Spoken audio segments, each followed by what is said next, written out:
Tír na nóg. Labhrás Leipreachán.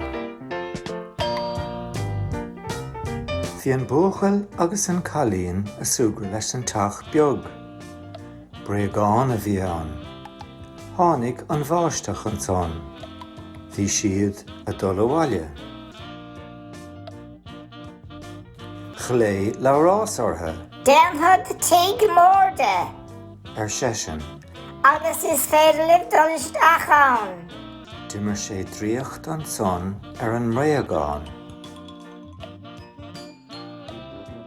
Thosaigh an teach a fás os córsúil na báistí. Bhí úna agus eiltocht an mirt. Féichigí a fás agus a fás. Sa Labhrás.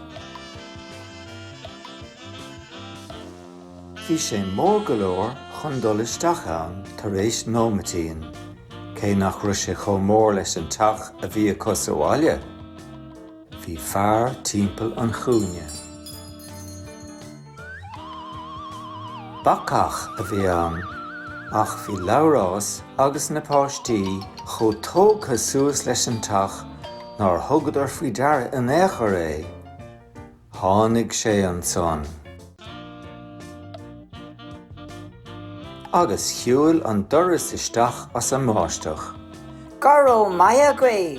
Seachtain go magúil. Sin é tíre an rud a bhí uam. Bhí deire leis an máisteach chum dachas son, mar nuair a bhain ach cé. Ach ní raibh deire fós leis an dríocht a d'imir Labhrás an teach. Leidigh sé an teach arís I drón ar éirigh leis an macach, tacht amachas. Bhí sé siúil timpeall agus an teach á thuairt timpeall aige. Bhí tithe nua á dógáil san áit. Feas an fearr gur leis na tithe gur wathan ógraíocht dá hithe, agus thug sé 5 funt an duine dóibh.